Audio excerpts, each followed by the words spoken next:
Dear student, आज की class में सभी का स्वागत है। इससे पहले अपन पहले वाली जो क्लास में अपन ने पढ़ा कि धात्विक कार्बोनिल किसे कहते हैं, मेटल कार्बोनिल किसे कहते हैं। मेटल के साथ में जब कार्बोनिल कोऑर्डिनेशन बॉन्ड बनाता है तो धात्विक कार्बोनिल का निर्माण करता है। उसके सामान्य गुण क्या थे, उनके बनाने की विधियाँ क्या थी, उनके क्लासिफिकेशन के बारे में अपन ने अध्ययन किया।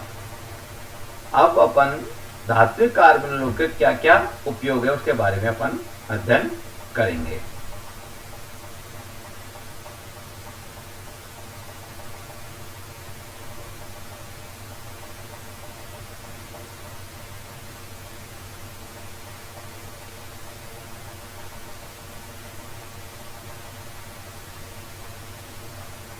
धात्विक कार्बोनिलों के उपयोग, use of metal carbonyl. Metal carbonyl के क्या क्या यूज है। विभिन्न धात्विक कार्बोनिलों के कई महत्वपूर्ण उपयोग हैं। इनमें से मुख्य रूप से निम्न हैं। धातुओं के शुद्धिकरण में जो मेटल है उनका जब अपन क्रिस्टलाइजेशन करते हैं, उनको शुद्ध किस तरीके से अपन करते हैं, अशुद्ध धातुओं से वास्तविक कार्बोनिल यौगिक बनाकर उनका विघटन करके धातु को शुद्ध अवस्था में प्राप्त किया जा सकता है। निकिल व क्रोमियम की प्लेटें सब धातुओं के दर्पण कार्बोनिल द्वारा बनाए जा सकते हैं। एंटी नॉकिंग पदार्थों के रूप में भी इनका उपयोग किया जाता है।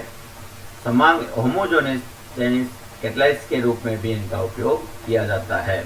अब इनकी संरचना सबसे महत्वपूर्ण है।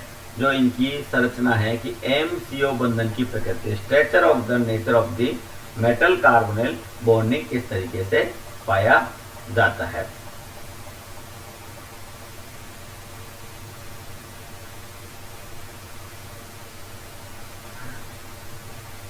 तो सबसे पहले इसको समझने के लिए हम इफेक्टिव एटॉमिक नंबर, सबसे इंपॉर्टेंट है परमाणु प्रभावी परमाणु संख्या का नियम क्या किसे कहते हैं, या इफेक्टिव एटॉमिक नंबर या EN नियम।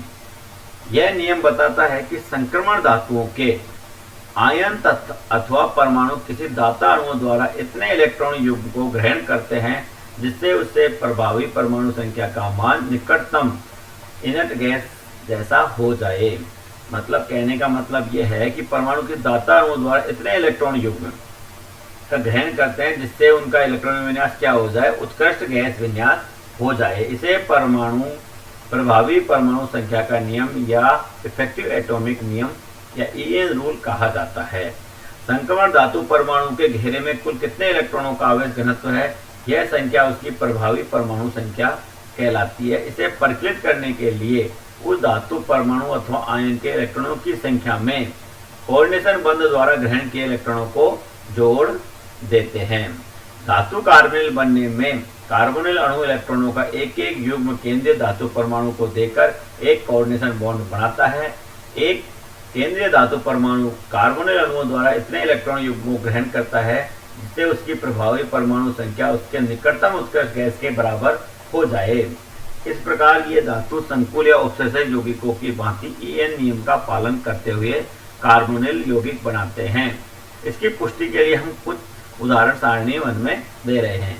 ये जो प्रभावी एटॉमिक संख्या का जो नियम बताया है, इसको समझने के लिए अपन सबसे पहले टेबल का अध्ययन करेंगे। देखो, इसमें धात्विक कार्बोनिल ये है NiCO4, FeCO5, Cr6, MoCH6 आदि CO से ग्रहण किए गए इलेक्ट्रॉनों की संख्या। यहाँ पर निकिल है, इसमें कितने कार्बोनिल कितने हैं, 4। NiCO4 के अंदर 4 समूह है जो कार्बोनिल समूह है, 4 × 2 = 8।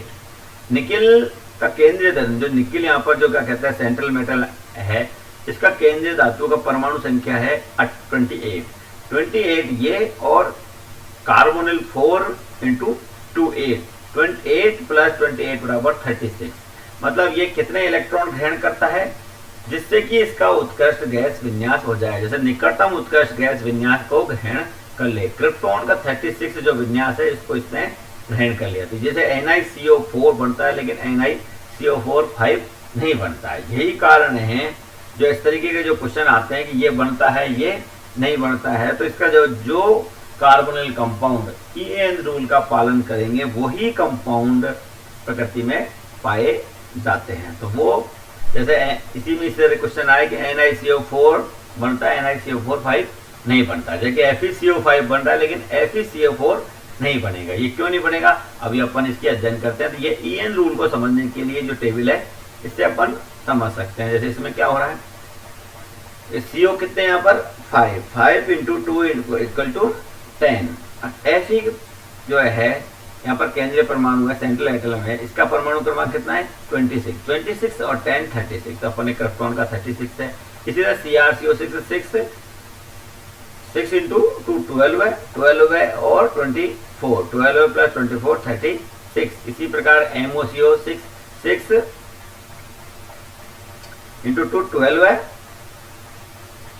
और ये रूबिनियम है, ये MO है, इसका कितना हो गया 44। 10 प्लस 44 54।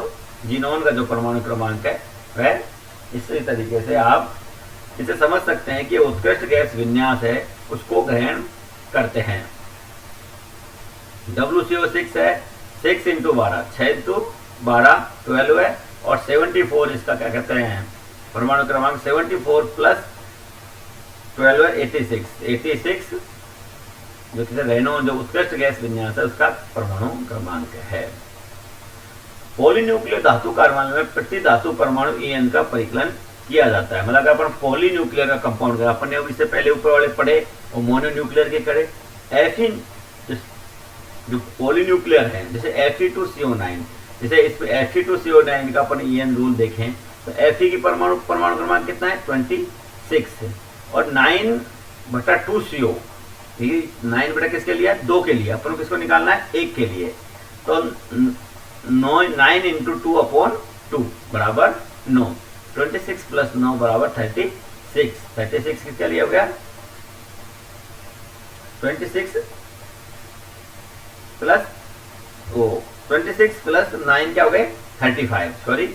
और Fe और Fe जो इसके अंदर Fe2 है, तो Fe और Fe के बीच में भी एक कोऑर्डिनेशन बॉन्ड पाया जाता है। Fe बंध के कारण प्रत्येक परमाणु के पास एक इलेक्ट्रॉन की वृद्धि होगी। अतः प्रत्येक Fe का अगर EN देखे तो 26 Fe का परमाणु क्रमांक 9/2 इसलिए किया है क्योंकि 2 के लिए है तो ये 9 हो गया और एक Fe के बीच में भी पाया जाता है तो 36 इलेक्ट्रॉन का उत्कृष्ट गैस विन्यास है उसको ये प्राप्त करता है। अतः ये EN रूल का पालन करता है।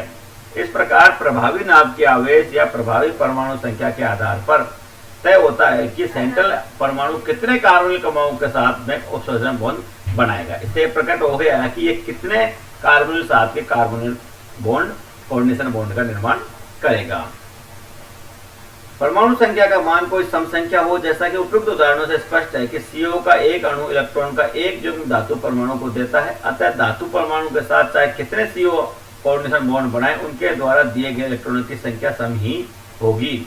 समस्त उत्कृष्ट गैस के परमाणु क्रमांक के मान में भी सम संख्या में ही होते हैं। स्वाभाविक है कि ऐसी स्थिति में इस नियम का पालन करने के लिए धातु परमाणु की परमाणु संख्या में कोई सम संख्या ही होनी चाहिए। तो इस प्रकार जो EN रूल है, अब इसका अपन इसकी स्ट्रक्चर में पढ़ेंगे। दूसरा रूल, पहला EN रूल है, दूसरा है 18 इलेक्ट्रॉन नियम, 18 इलेक्ट्रॉन रूल। तो जो EN रूल का पालन करेंगे वो 18 इलेक्ट्रॉन रूल का पालन भी करेंगे। जो 18 इलेक्ट्रॉन रूल का पालन कर रहे हैं वो EN रूल का पालन भी करेंगे, क्योंकि अपन ने बताया कि जो इन रूलों का पालन करते हैं वही कार्बोनिल प्रकृति नेचर के अंदर पाए जाते हैं।